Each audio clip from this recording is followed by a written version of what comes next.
This is a judge-free zone. Nobody is perfect. Paraphrasing from the great Black Sheriff, of course I've made my fair share of mistakes.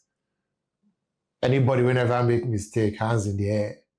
No hands, Abby. That's exactly what I thought.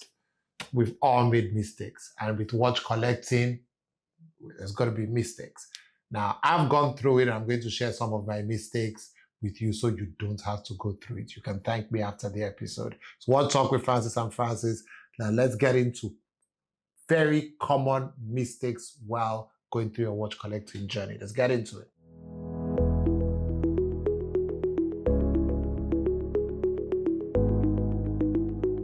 So, like I said, in your collecting journey, you are going to go through many different stages.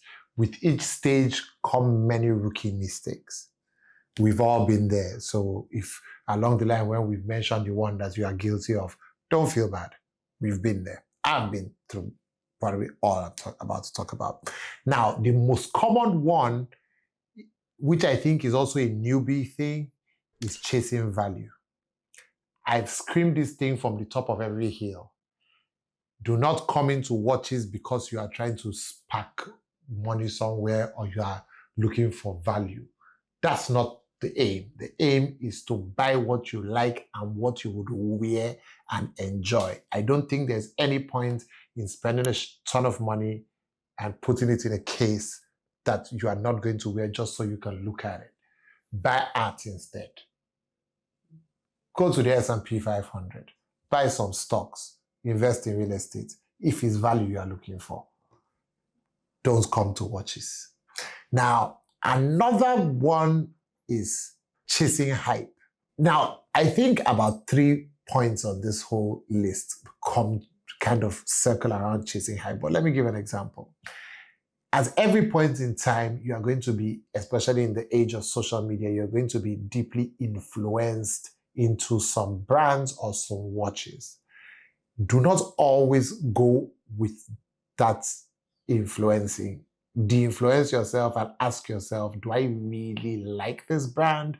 Do I really like this watch? Because at every time, there's going to be a hype watch. At some point, it was the Nautilus. At some point, Richard Mille. There's always going to, even in the, lower sectors, there's always a hype watch. There's a time where Tudors were the craze. There was a time in the mid 2000s where it was all about Panerais.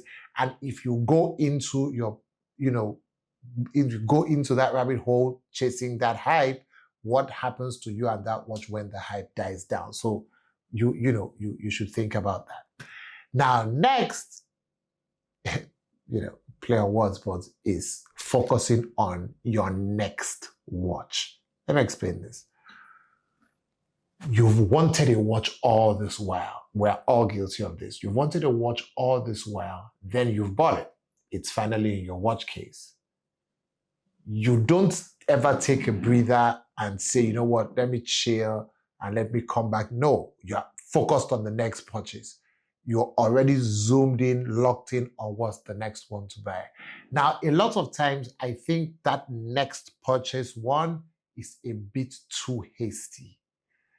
I think instead of rushing into getting another one after a purchase, chill. Enjoy the one you have. Understand its wearability. See what you might be lacking for in a use case, scenario before you start to think of buying another watch. Now, another common mistake we make is looking down on some brands. It has happened to me. In the, I think 2015 upwards, I bought one of my, heavy hitters at the time, and it couldn't leave my wrist. I loved the watch so much. It was, Holy Trinity brand. And then I realized I started to relegate a lot of watches that I had loved in the past. And without sugarcoating it, I indeed started to look down on some brands. This led me to another mistake which is coming in, as the next one. And I regretted that because there was something that made you fall in love with that watch in the first place, if you were not chasing hyper value, for instance. Now, just because you've made some more money and you can afford better watches does not mean that that cheaper watch you bought before is no longer valid. So looking down on brands is, to me, it's a no-no. Now, another thing which I said is kind of bordering around the hype, but it's not much about hype, it's about peer pressure. It's a common mistake we make. It could be from your circle of friends. It could be from the people you follow on Instagram. It could come from different places.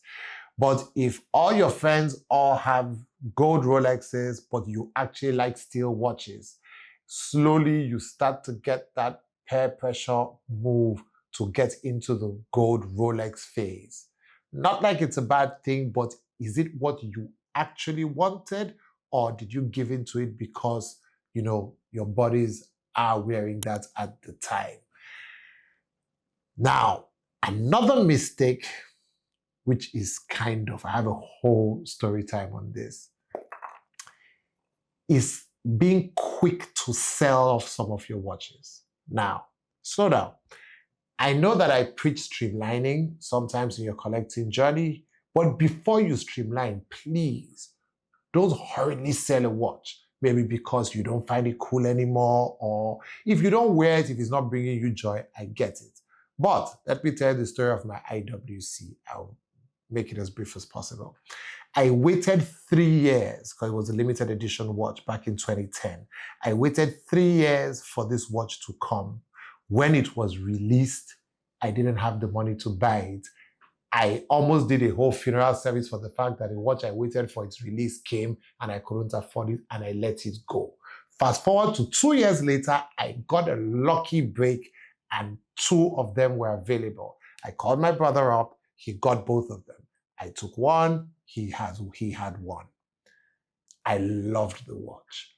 For some reason, back to the hype watch mistake that I made, I had bought one of the Holy Trinity, at the time my Grail watch, and I began to look down on a lot of my watches, including my limited edition IWC. And then I made this mistake, I sold it. I think I knew immediately I sold it I had made a mistake, especially because the people I was selling it to happily bought it above retail from me, and I thought, And then I never got to buy the hype watch I was chasing at the time, and I lived with that regret for so long. Now, it was even a personal thing for me because normally it was out of character for me to go with the flow or get influenced or dive into peer pressure. So it became almost like a very hurtful experience beyond the watches. The fact that I had done something out of character. So it is something that I, am very, very touchy about. Now, I mean, you see it on my wrist. I jumped through hoops, rings of fire, and, valleys of lions or whatever to get this watch back. It's not the same one, but I got another version possibly 10 years later. So that shows you, don't rush. Now, there's 2 watches that no matter what it is, I'm never going to sell. My Panerai Palm 104, which was the first luxury watch purchase I made 20 years ago. I don't wear it much because it's 44 millimeters, so it can be a bit clunky. I have many other watches that I wear more often now, but nothing is ever going to let me sell that watch because of the sentimental value. So please, don't make any of these mistakes. In the words of Jay-Z, F.O. did that so you don't have to go through it. This was fun. Brings back a lot of trauma to me, so you don't make those same mistakes. Now tell me, what mistakes have you made in your collecting journey? You all know what to do. Put it in the comments. Let's banter about it. It was fun talking watches. Stay safe, guys.